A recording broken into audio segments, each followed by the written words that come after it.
That Silverwood. Tonight, I'm reading The Girl Without Hands by the brothers Grimm.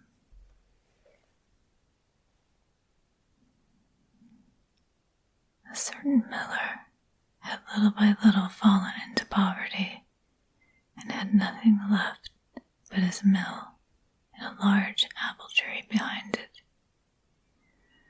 Once when he had gone into the forest to fetch wood, an old man stepped up to him, whom he had never seen before, and said, "Why dost thou plague thyself with cutting wood? I will make thee rich, if thou wilt promise me what is standing behind thy mill." "What can that be but my apple tree?" thought the miller. And he said yes, and gave a written promise to the stranger.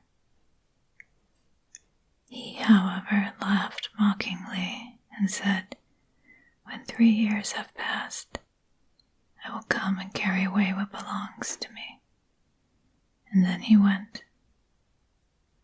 When the miller got home, his wife came to meet him and said, "Tell me, miller, from whence comes this sudden wealth into our house?"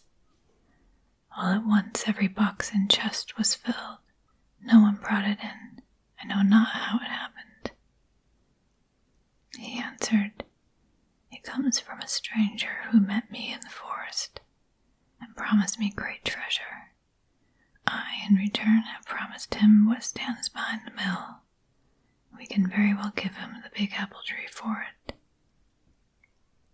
"Ah, husband," said the terrified wife, "that must have been the devil. He did not mean the apple tree, but our daughter, who was standing behind the mill, sweeping the yard." The miller's daughter was beautiful, a pious girl, and lived through 3 years in fear of God and without sin. When therefore the time was over, and the day came when the evil one would fetch her, she washed herself clean and made a circle around herself with chalk. The devil appeared quite early, but he could not come near her. Angrily, he said to the miller, "Take all water away from her, so that she may not wash herself, for otherwise I have no power over her." The miller was afraid and did so. The next morning the devil came again, but she had wept on her hands, and they were quite clean. Again he could not get near her, and furiously said to the miller, "Cut her hands off, or else I cannot get the better of her." The miller was shocked, and answered, "How could I cut off my own child's hands?" Then the evil one threatened him, and said, "If thou dost not do it, thou art mine, and I will take thee thyself." The father became alarmed, and promised to obey him. So he went to the girl, and said, "My child, if I do not cut off both thine hands, the devil will carry me away, and in my terror I have promised to do it. Help me in my need, and forgive me the harm I do thee." She replied, "Dear father, do with me as what you will. I am your child." Thereupon she laid down both her hands and let them be cut off. The devil came for the 3rd time, but she had wept so long and so much on the stumps that after all they were quite clean. Then he had to give in and lost all right over her. The miller said to her, "I have by means of thee received such great wealth that I will keep thee most delicately as long as thou livest." But she replied, "Here I cannot stay. I will go forth. Compassionate people will give me as much as I require." There Thereupon she caused her maimed arms to be bound to her back, and by sunrise she set out on her way, and walked the whole day until night fell.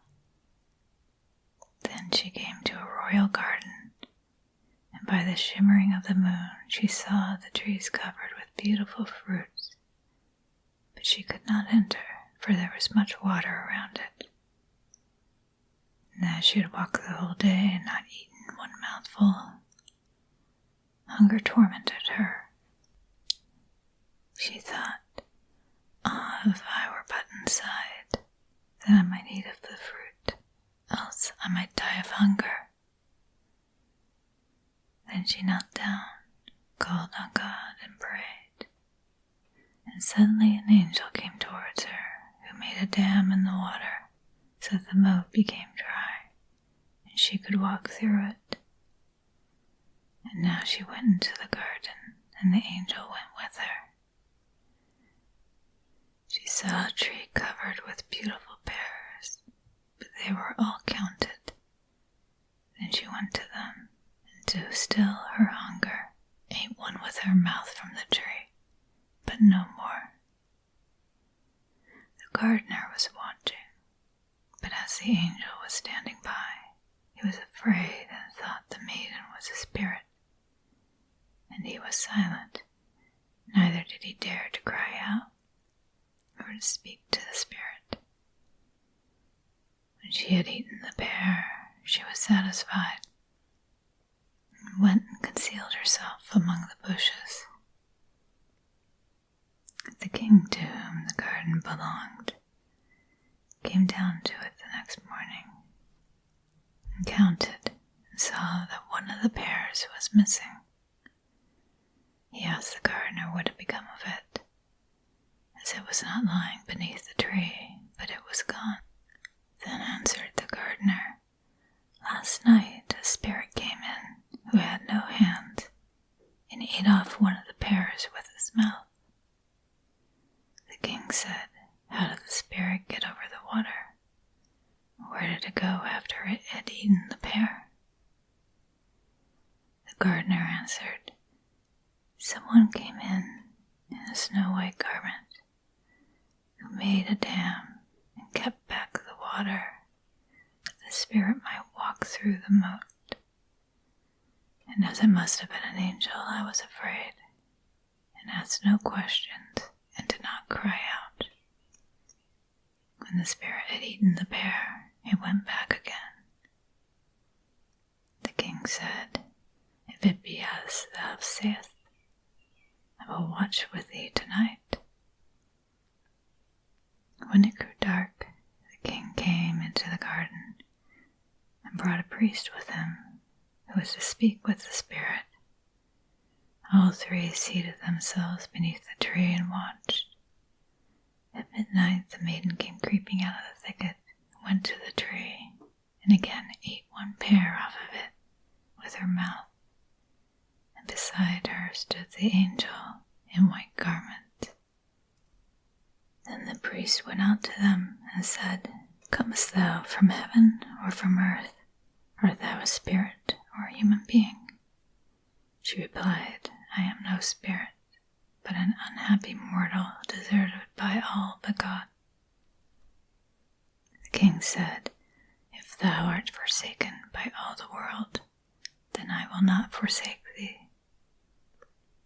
He took her with him into the royal palace, and as she was so beautiful and good, he loved her with all his heart, and had silver hands made for her, and took her to be his wife. After a year, the king had to take to the field, so he commended his young queen to take care of his mother, and said, "If she is brought to bed, take care of her, nurse her well, and tell me of it at once in the letter." Then she gave birth to a fine boy. So the old mother made haste to write and announce the joyful news to him.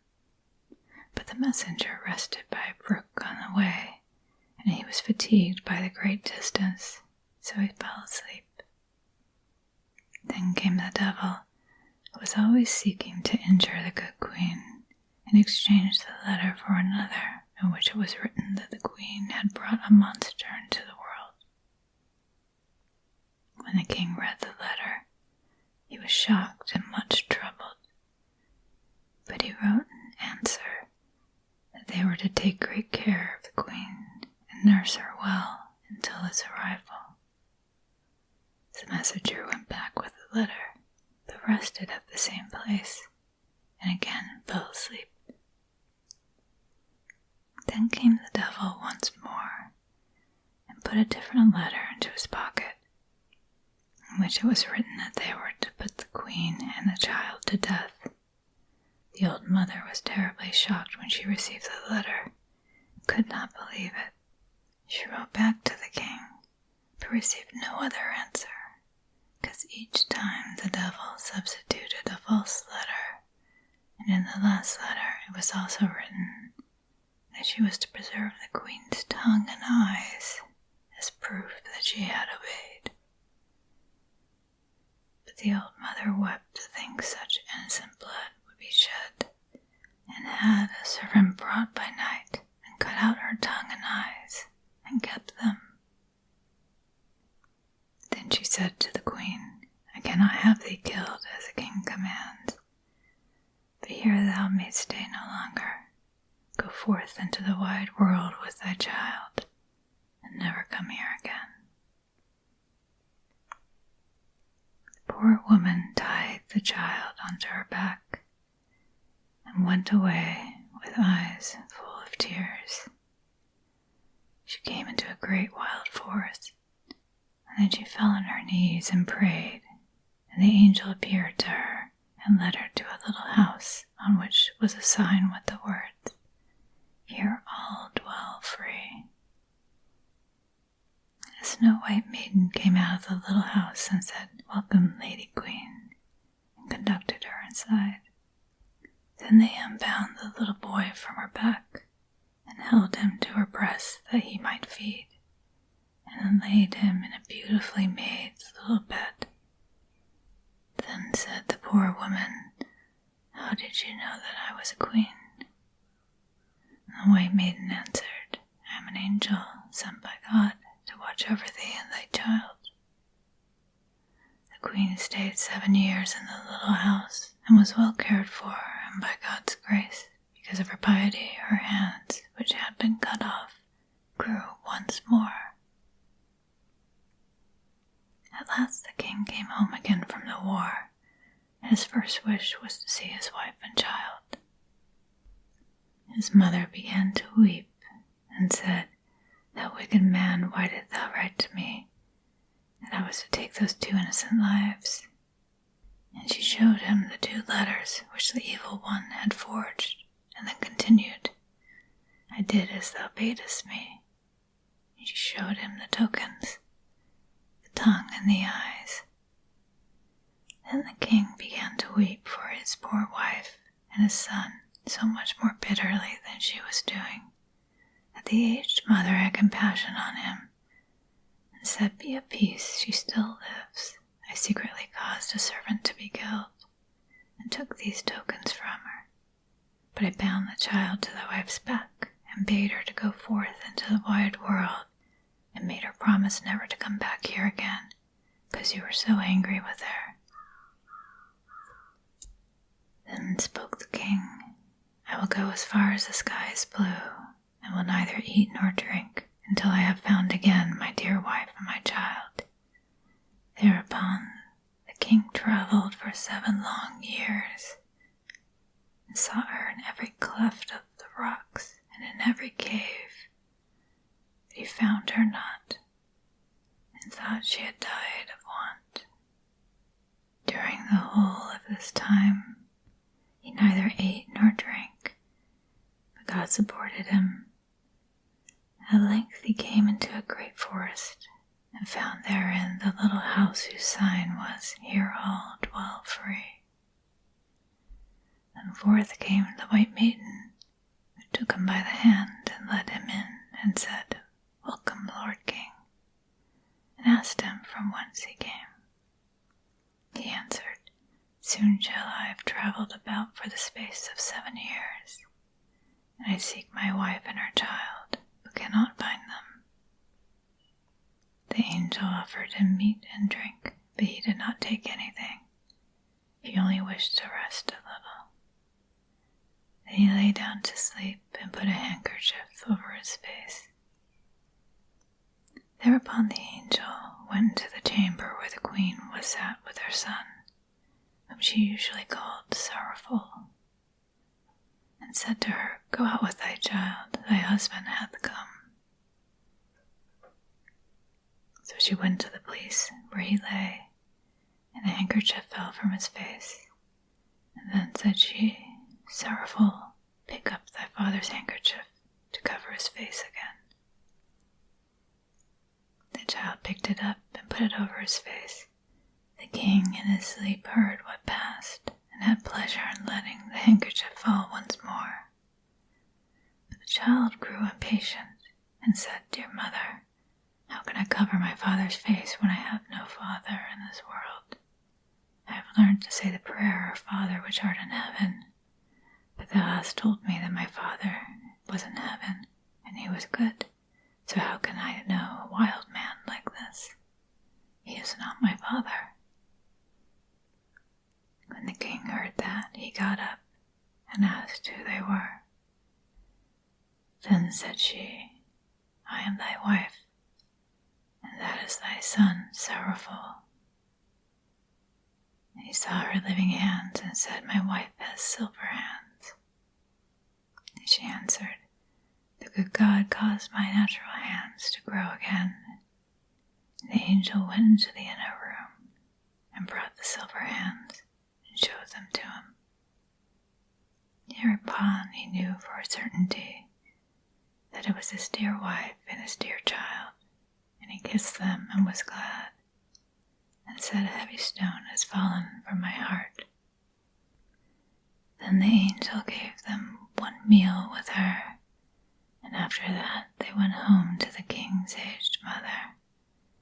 There were great rejoicings everywhere, and the king and queen were married again, and lived contentedly to their happy end. The end. So that is Girl Without Hands. I took that from an 1884 edition that posted the text on my website, catsilverwood.com. It's kind of religious, that one. I hope you enjoyed that. If you did, feel free to subscribe so you can find me again. And have a great night.